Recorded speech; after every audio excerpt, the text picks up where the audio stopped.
Well, hello, my beautiful lionesses. What is going on? I am always excited. You know me. I'm always excited to be here and to spend time with you.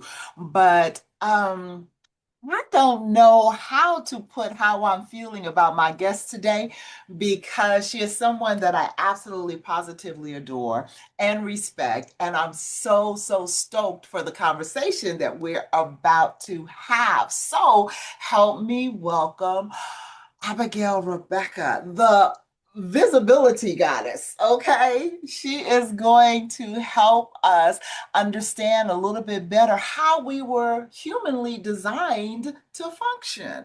And with that being said, hey, Abigail, how are you? Hey, I'm good. I'm good. I'm loving this green screen. I'm feeling Ah, the big cat energy. yes. Yes, my lioness. Listen, Abigail just came back from Africa and she sent me a picture of this beautiful lioness just laid back in the tree, taking it easy. And I was just like, oh, I want to be there. It's like, Yeah, it's that was amazing. amazing. So, and Oh, you had an amazing trip, I understand. I know. yeah, we did. I've always wanted to go to Tanzania. I've always wanted to go to the Serengeti, which is where we went on safari, and Zanzibar, which is this beautiful island off the coast of Tanzania that has a lot of history.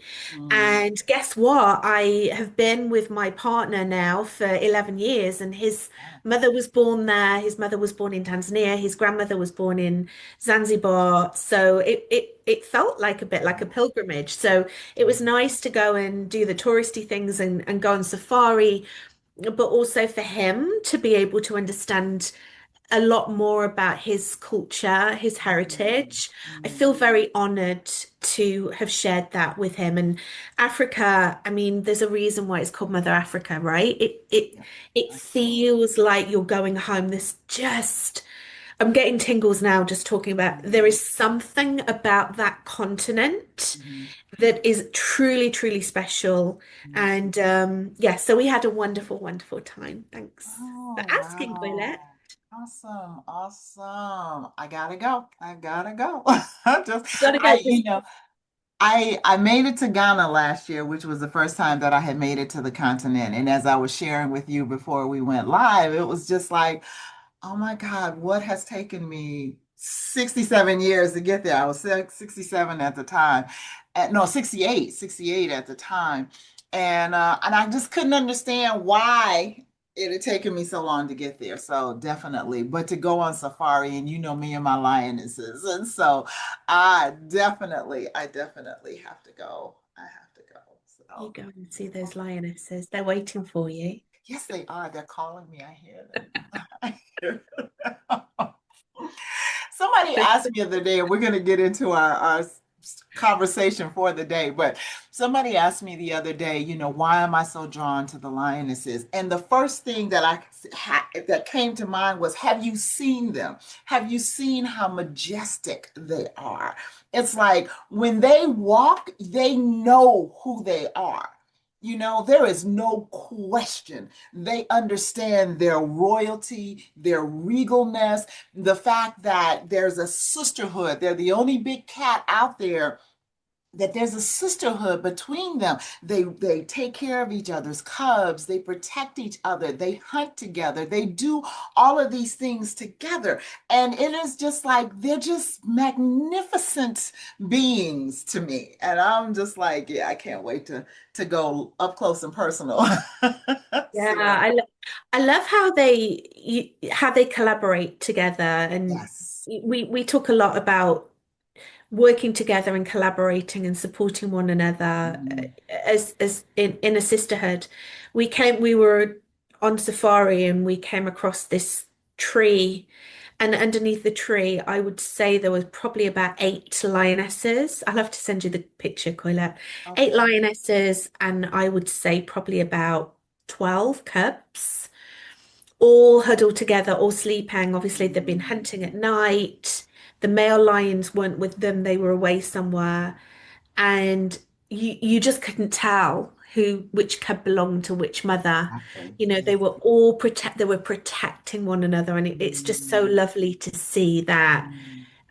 collaboration in nature. And there's so much to be learned about business in nature, I believe. Absolutely. I wholeheartedly agree. And you just perfectly described the point. Like, just how they rule the pride, y'all. The lions have their place, but the lionesses, they rule the pride. I don't care what you say. But and it's amazing. It's amazing.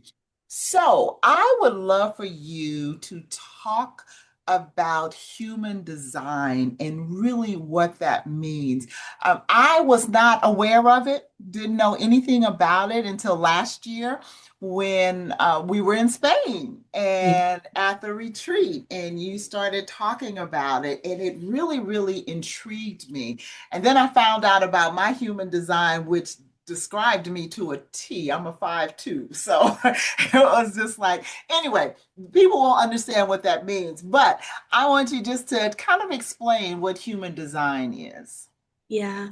It's interesting because I'm speaking to more and more people now that have got an awareness of it. They might not have dived deep into it and applied Mm, it to their business and leadership and success, but they've certainly got an awareness about it, which I'm really happy about because that's my mission to be able to really empower other women by learning about themselves, how they operate, how their energy operates, and also mm, how they create success.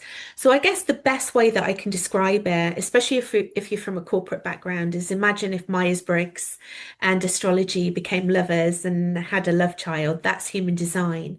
So it's more than a personality test. It's based on your date, your time of birth, and it gives you deep, deep insights into who you are as a human being, how you operate, how your mhm, energy is meant to operate, how you're designed to work, how you're designed to build relationships. And this is a really important thing because we all know that to be successful in business, to be a successful leader, it's all about building relationships with other people. And mhm, human design really gives you deep insights into that. But what I really, really love about it is that it helps you to really come back to self-love, to really mhm, love and appreciate yourself. So, you were talking about the lioness, like she's walking through the Serengeti or wherever she's decided that she wants to like live her life. mhm, And she's very, very confident in herself. She knows who she is. She knows her capabilities. She knows she's a queen. mhm. And she knows her place actually um, within the what's the word? Like The ecosystem the that she's in. ecosystem. Yes. Exactly. She knows her place within the ecosystem, and she knows the role that she needs to play. And that's what human design does. So it helps you as a woman or as a human being, it's applicable to everyone, but I Mhm, work with women. mhm, So for women to really understand who they are and to really love and appreciate that instead of comparing themselves to others. mhm, And so many amazing women that I speak to are founders, leaders, entrepreneurs, CEOs. They might have created such success in their business, but underlying that mhm, is imposter syndrome, worries about being found out, worries about not being good enough, worries about what other people think about them, judging them, criticizing them. And human design takes you away from that because you're not like anyone else. You are completely unique as a human being, as a leader. And human design gives you the tools to be able to tap into that in a very, very effective way, and especially for business. mm. I a lot of things that are out there and practices and stuff. Being a woman of faith, I stay away from. I really do. Because they kind of, for me, okay, not, and that's no judgment on anybody else, but for me, they kind of cross a line that I'm uncomfortable with. But I Yeah. was so comfortable with human design. And when you did mine, it was like, oh my God, because it was really me. you know. And it was just it was amazing, and to the point where I had you do my daughter and my granddaughter, and we did like a group session. You were on the bed. Yes, it was just like so we can understand like this dynamic of these three generations and why, there's a little friction over here, but there's alignment over here and what have you. And it really, really helped. It did. It did.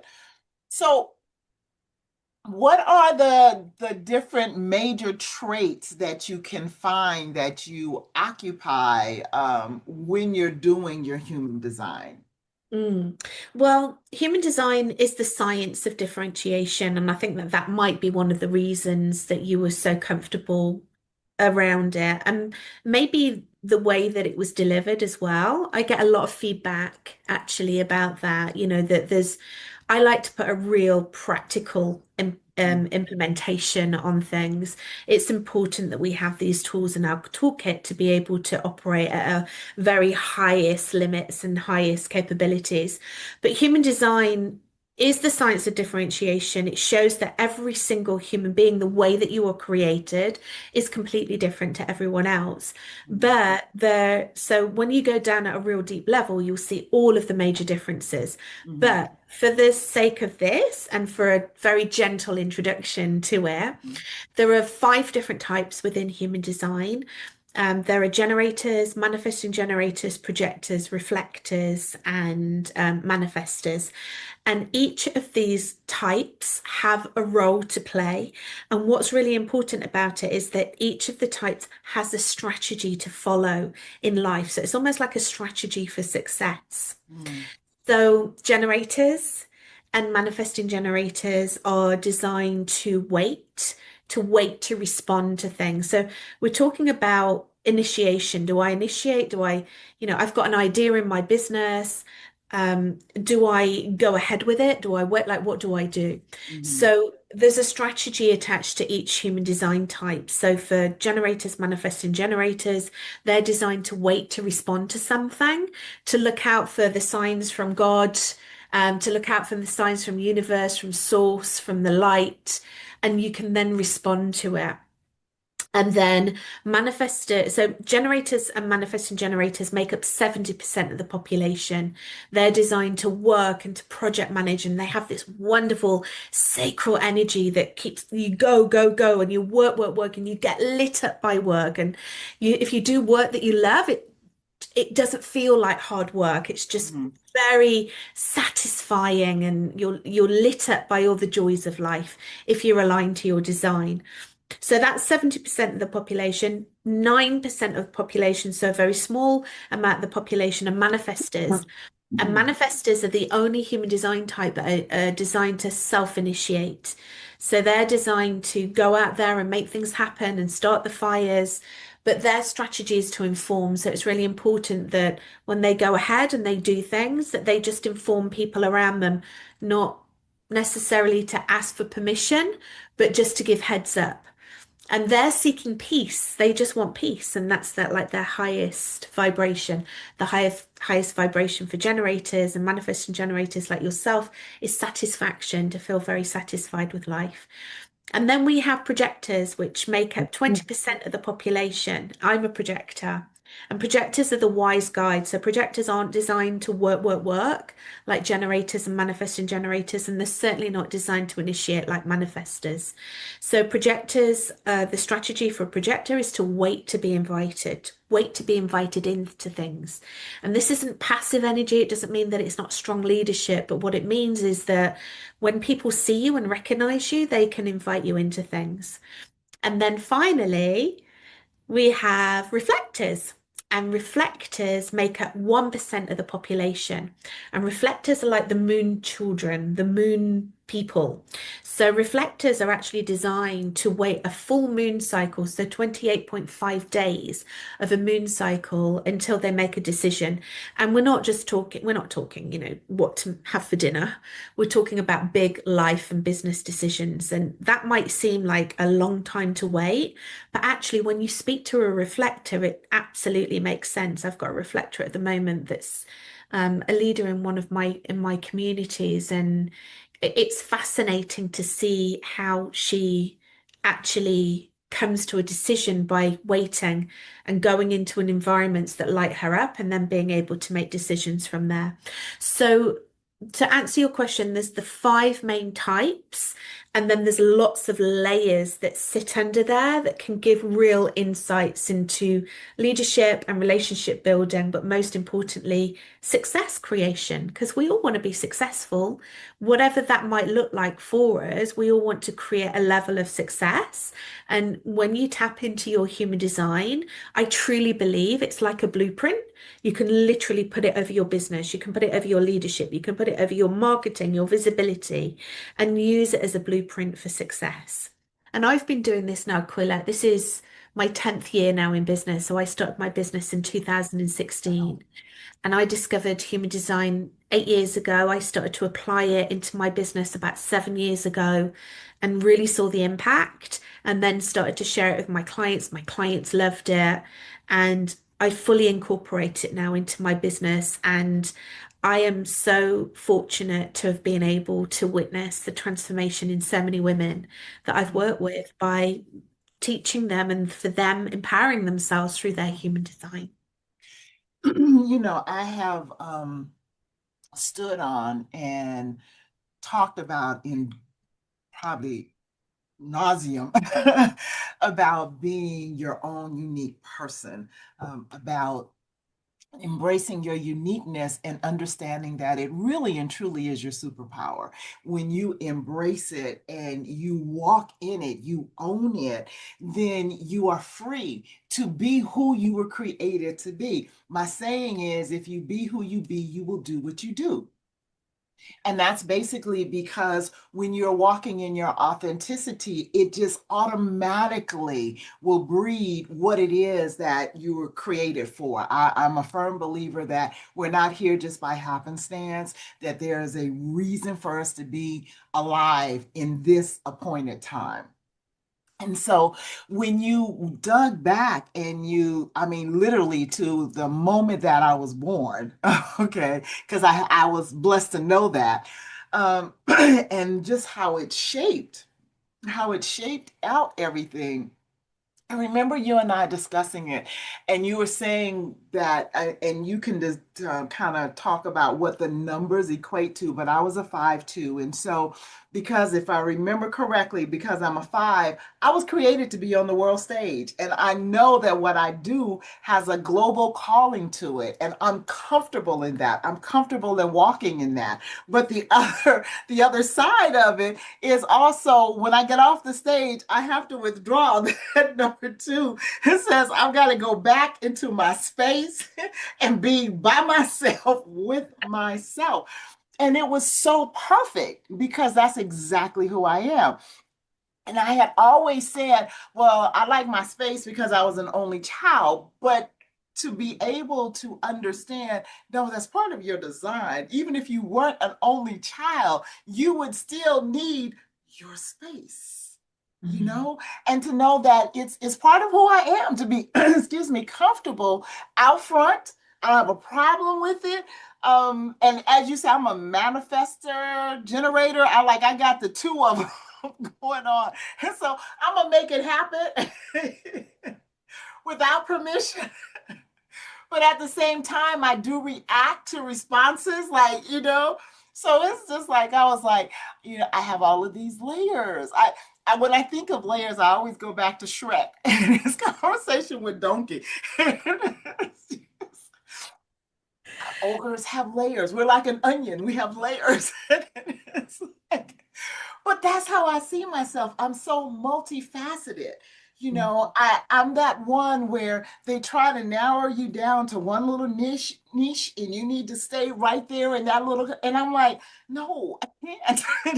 It's just, I can't. And it's hard for people to understand that when you're trying to explain it. But then it was so comforting to recognize I'm not strange. It's who I really was created to be. That was so liberating. So I can just imagine what you encounter when you walk people through this. Mm. And human design gives you language, so you can now put language to that, Quillette, because as a Yeah. manifesting generator, you are designed to manage multiple projects, to do multiple things, to you're like, "Boop, boop, boop," we were just talking off camera, you were telling me all the things that you're doing. It's like, I'm doing this, I'm doing that, I'm doing that. And I'm just like, well, you're such a manifesting generator, right? And if I say that now, you know what I mean. I know I what I mean. understand. So it's a great way to be able to explain yourself to people because you're right, people expect you to be a certain way. Leadership is very often looked at to be a leader, you need to be like this, you need to do this, you Mhm. need to do this. But everyone's different and everyone brings their different strengths to the table. So when when my clients first look at their human design and they either come and work with me one-on-one or they do a reading with me, they normally fall into two camps. The first one is, oh, it's like it's a relief. It's like, oh, I'm not weird. That's the first reaction. Like, there's nothing wrong with me. I literally had a client, Linda. Oh, I love her so much. She's amazing. And the first time I took her through her design, she worked with me for a year and a half in the end. And she just sat there crying and she said, there is nothing wrong with me. She said, ever since I was a little girl, I thought that something was wrong with me. And she also had a lot of trauma as well from her childhood to unpick. And then the second camp are people that are like, you know what? I didn't even dare dream this about myself. Like I Mhm. had an inkling that there was something special about me, that I was designed like yourself, Quillette, to be on big stages and to sell to strangers and to have this global platform.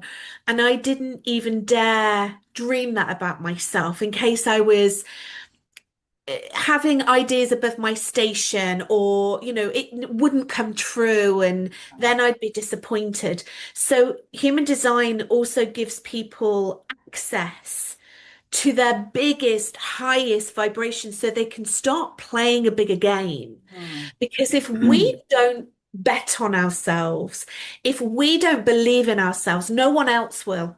That's true. So as CEOs, as leaders, as founders, as businesswomen, as a leader in whatever community you're a leader in your family, right? Mhm. A leader in Mhm. your community, a leader in your church, a leader in your business. It's our responsibility as the leader in our environment to really learn how to believe in ourselves, to Mhm. bet on ourselves, to Mhm. push ourselves out of our comfort zone so that we can create whatever we're destined to create in this world, our biggest purpose. And you found all about your purpose and your human design. And also, as a result of that, be a source of inspiration for others in the community. And we need that. We need that as women. And we also need that, especially in the world at the moment. There's a lot of fear, there's a lot of diversity in this world. And as women, we need to be taking a stand for one another and respecting one another and really raising one another up.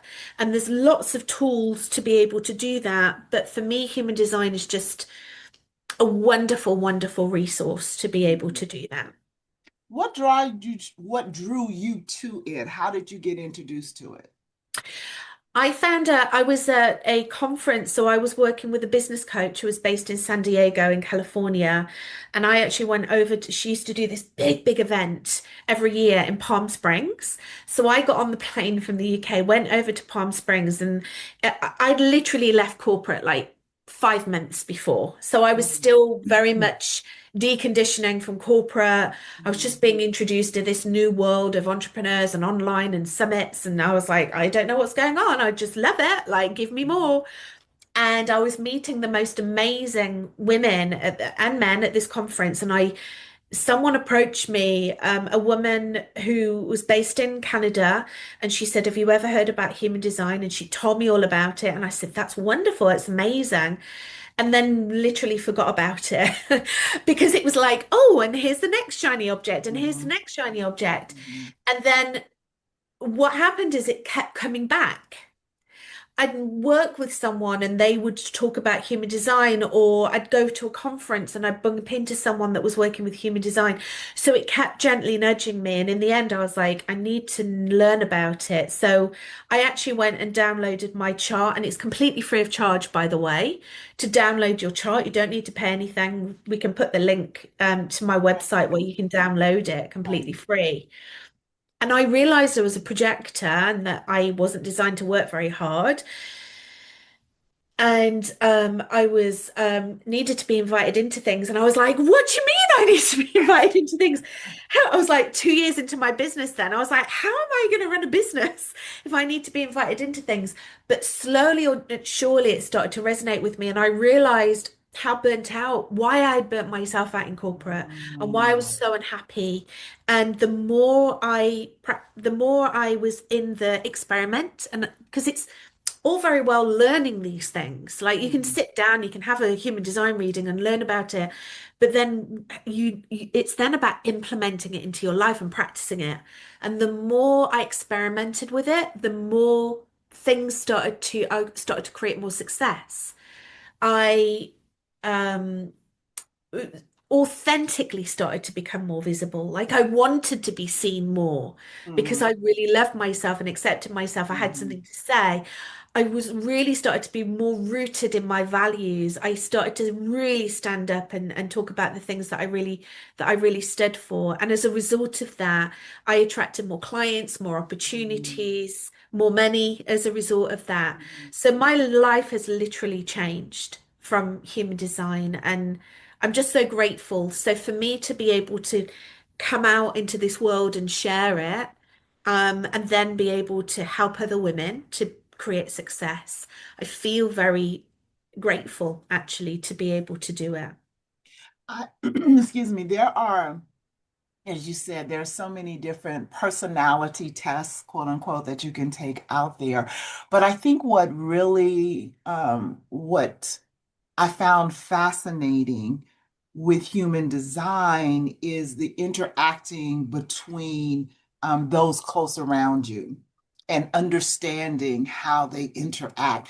Excuse me, like I said, when I got back from Spain, I set up a call with you and my daughter and my granddaughter because even though my daughter and my birthdays are 8 days apart, and my granddaughter's birthday is the next month. And we are so totally different, all three of us. It's like, my daughter and I, we align in certain ways, but in other ways, it's like, totally different, right? And then there's my granddaughter, who is like, for me, up until we really sat and had this conversation, was like an anomaly. Like, why do you do what you do? you know but to really start to understand the person at their core, not just a personality trait, but that was what I felt that it helped us get clearer understanding of each one of our cores of who we were, and that made a difference. That made a big difference, in just in the dynamics of the relationship. Now, I'll be 70 this year. My daughter is 53. My granddaughter will be 30 this year. So, we've got different generations going on here, but trying to understand why we're so different, that helped immensely. I just think, it was just an amazing journey and of discovery. Let me put it that way. An amazing journey of discovery. So I thank you for it. I do for being that facilitator to do it. How are you finding, or what differences did it make for you coming out of corporate, trying to find your own space? Now, you've walked in your own space for a long time because that's kind of your history. I just know a little bit about it.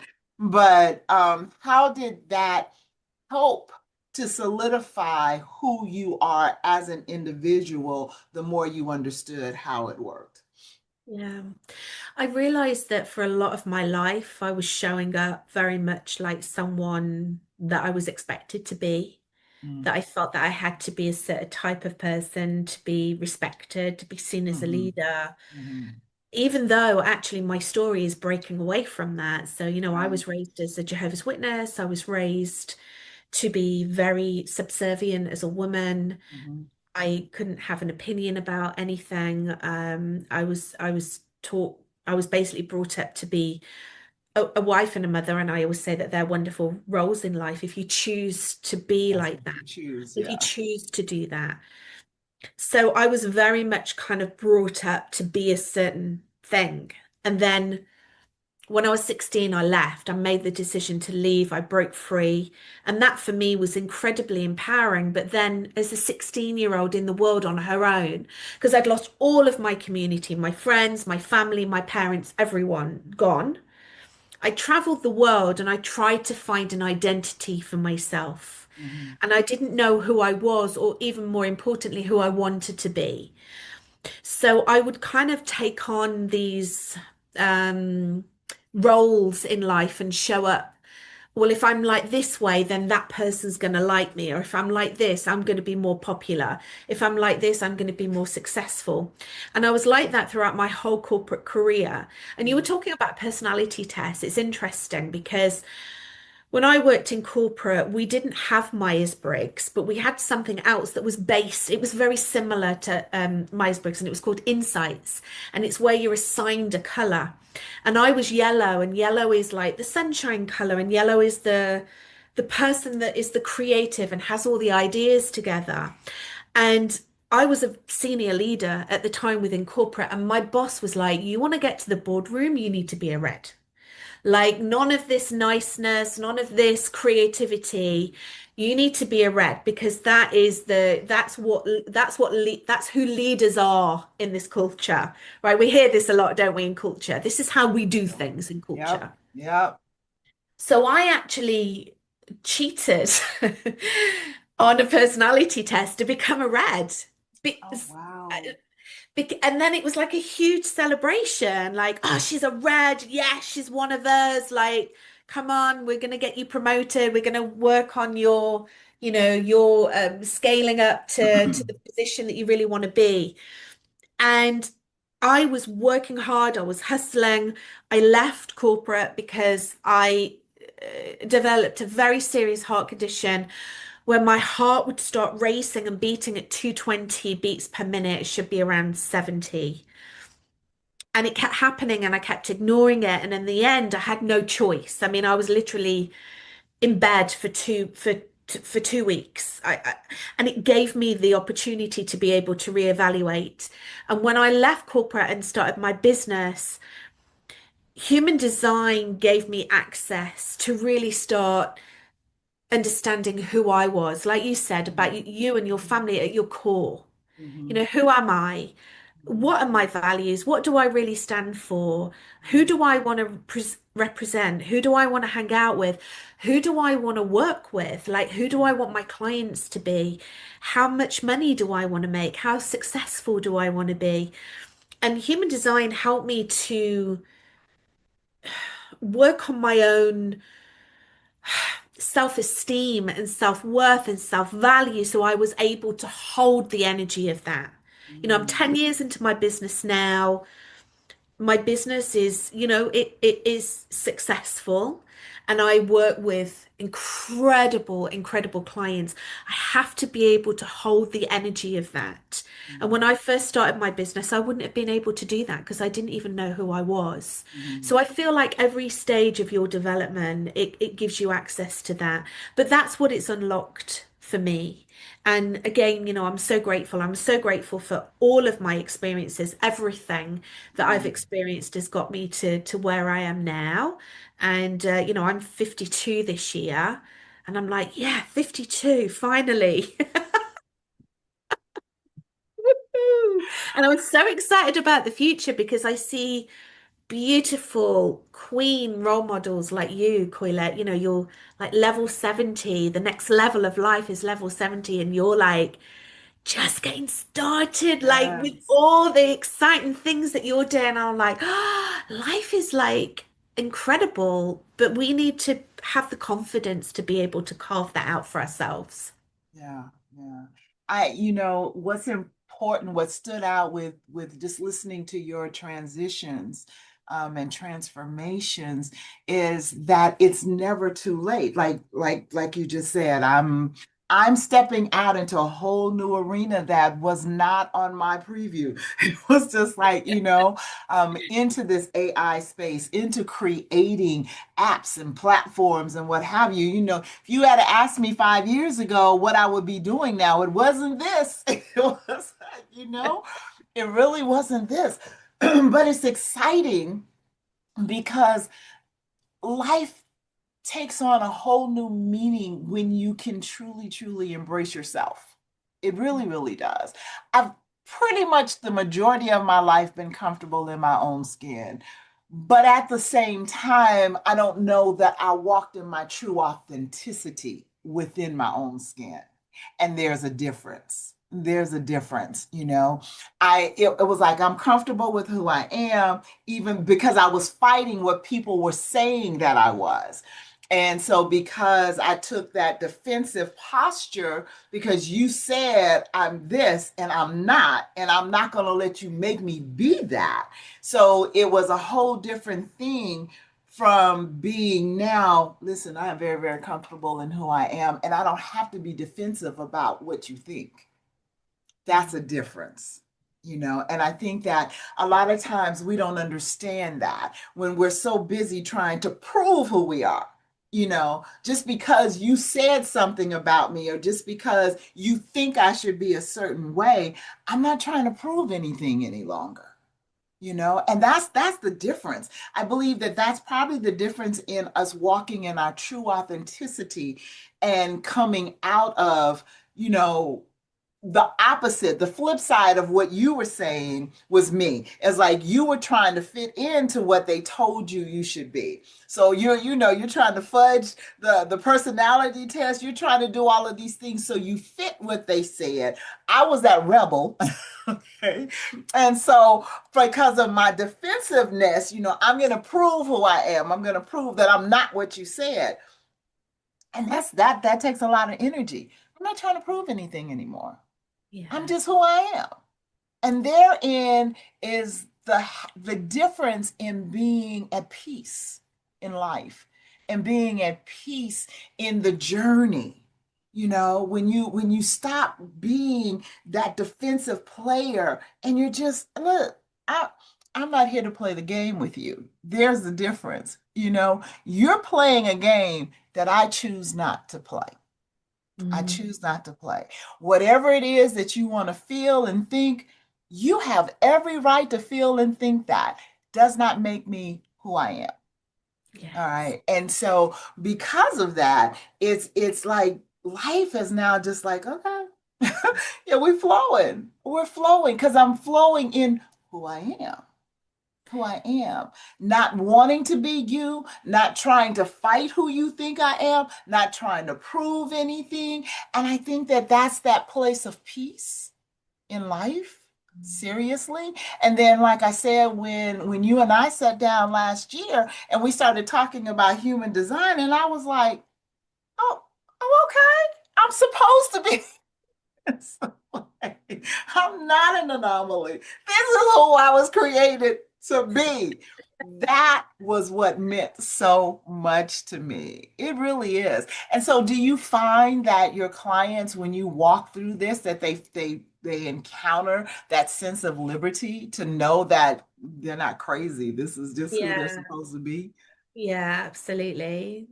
I don't think there's any mistake that my number one value is freedom. I Mm, stand for freedom for every single human being. And when we can feel free, when you were just talking there about your journey and the way that you're showing up now, that's what makes you so magnetic. mm, Because when you have the confidence to be yourself, you have the charisma, then the natural charisma without faking anything or trying to be something that you're not, just that authentic charisma that things are attracted to because mm, everything in this universe is energy. right? So opportunities, people, relationships, invitations, money, it's all energy. So you can start to attract in these wonderful opportunities into your life. And then for you, Coylette, as a manifesting generator, you can then respond to them. And that's how you initiate. And that creates true freedom. Mm, Because when we can become unattached to what other people think about us, I always say what you think of me is none of my business. I would really, I like to think that I move through this world as someone who is deeply respectful mhm, and is a nice, kind person and tries not to, offend anyone. Although I am very, very big on upsetting the apple cart and, playing devil's advocate and a lot of things.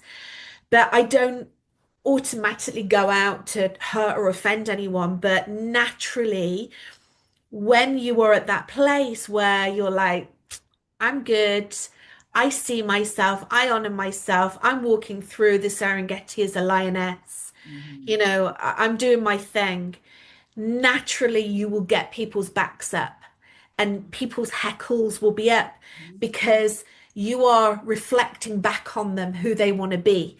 And they have two choices. They can either choose to be intimidated or they can choose to be inspired. And if they mm, choose to be inspired, they can come into your community, they can work with you, they can hire you, they can collaborate with you, they can watch your videos, they can follow you on social media. mhm, If they decide not to be like, feel like that, then that's for them. It's not anything to do with you. You right, just need to stay and do the things that you're doing and show up and mm, really have that confidence that and composure actually that, this is who I am and this is what I talk about and come and hang out if it yeah. aligns with you. I've learned not to take things personal. Just, I'm not for everybody, and I absolutely own that. And it's fine. It's fine. So I don't take your opinion of me personal. And here's the key, whether it's good or bad, right? Because if I'm going to live in my authenticity, I can't live for applause. I can't live for you, telling me how wonderful I am. Because if that's all it's about, then I'm going to do everything I can for you to tell me that. Okay. And I can't live in that, like I just said, that place of defensiveness because you don't like me. Oh my God. You know what I'm saying? Or you think something that I can't. So it's that if I can be of assistance to you, I'm here. And I love to do that. If I'm not your cup of tea, it's okay. I'm not taking it personal. It's okay, right? So it is just it's a place of peace. It really, really is. So, Abigail, please tell people how they can get in touch with you. I'm sure we have sparked some curiosity here about human design, and I would love for them to be able to reach out. Yeah, absolutely. I'd love to share. So I have a website, abigailrebecca.com. And on that website, you can download a free chart. So you can go and look at your chart. You can order a human design book and find out more about your bespoke human design. There's lots of different ways that you can connect in with me. I've got a YouTube channel, The Visibility Goddess, and I share a lot of free content. One of the things that I'm really big on is having human design and this work accessible to everyone. Mhm. So there are opportunities to come and work with me and dive into it deeper, or there's lots of resources on YouTube as well. I'm the Visibility Goddess on Instagram. And yeah, I'd love to learn more about really your thoughts about human design. If you know about human design, what your type is, let's start a conversation about it. Awesome. Thank you so much for showing up in your goddessness and sharing with my lionesses. I so appreciate you. And I love you. You're one of those special people. Seriously. All right, Lionesses, that's our show for today. I'm excited. Make sure you check out the comment section because all of Abigail's information is in it and reach out and find out about your human design. All right. All right. Lord willing, will see you next week. Abigail, thank you again.